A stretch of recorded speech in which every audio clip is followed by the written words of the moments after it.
Hey everyone, welcome back to channel News But Facts, where we break down the most important global events. Today, we are diving into the recent unrest in Bangladesh, which has left nearly 650 people dead between July to August 2024. According to a preliminary report by the United Nations Human Rights Office, the situation is tense. The stakes are high, and we are here to give you a comprehensive overview. So, how did this all started? The protest began in early July as a peaceful movement led by university students. Their initial demands was simple: abolish the quota system in civil service jobs. This system reserves one-third of these jobs for relatives of veterans from Bangladesh 1971 War of Independence. The students argued that the quota system was discriminatory and needed to be overhauled. The government responded by largely meeting their demands, but the protest did not stop there. Instead, they evolved into a broader anti-government movement, with people from all walks of life joining in. According to Dr. Semina Lutfa, an assistant professor of psychology at the University of Dhaka, this was no longer just a student protest. It had become a nationwide uprising. So now I'm going to tell you what was the government's response. As the protest grew, so did the government's crackdown. Over 300 people were killed in the early stages of the unrest, with Bangladeshi media and protesters blaming the police for the escalating violence. The government, however, claimed that the police only fired in self-defense or to protect state property. Prime Minister Sheikh Hasina's government took drastic measures to control the situation, including cutting off the internet access in parts of the country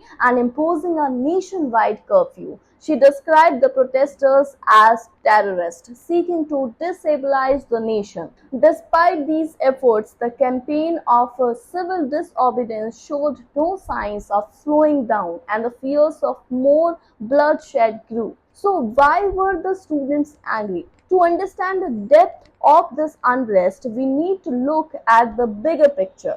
Bangladesh's economy is heavily reliant on its ready-to-wear clothing exports, a sector that employs over 4 million people, many of them women. But factory jobs alone are not enough to satisfy the aspirants of the younger generation. This is why the students initially targeted the quota system in government jobs. They saw it as a barrier to their own employment opportunities. And even after the quota system was scrapped by the top courts, the protest did not die down. Instead, they spread beyond the students, fueled by growing anger over the government's brutal crackdown. Under Sheikh Hasina's rule, Bangladesh has seen impressive infrastructure developments: new roads, bridges, factories, and even a metro rail system. But these achievements have been overshadowed by widespread allegations of corruption. Dr. Lutfa notes that corruption, especially among those close to ruling Awami League, has been rampant and largely unchecked. Social media has been flooded with the discussions about corruption allegations against top officials, including a former army chief and senior tax officers. Even the Anti-Corruption Commission has started investigating former police Chief Benazir Ahmed for allegedly amassing millions of dollars. So, despite promises to tackle corruption, shocking revelations continue to emerge, including the sacking of the household assistant, accused of stealing $34 million in state funds. These issues have not gone unnoticed by ordinary Bangladeshis who were also grappling with the rising cost of living.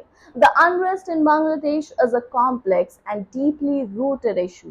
What started as a student-led protest against a discriminatory quota system has evolved into a nationwide movement against corruption, economic disparity, and government repressions. As the situation continues to unfold, the world watches closely. So thank you for watching this video. Stay tuned to News But Facts for more updates on this developing story. If you found this breakdown helpful, don't forget to like, share and subscribe for more in-depth coverage of global events. Until then, stay tuned with News But Facts.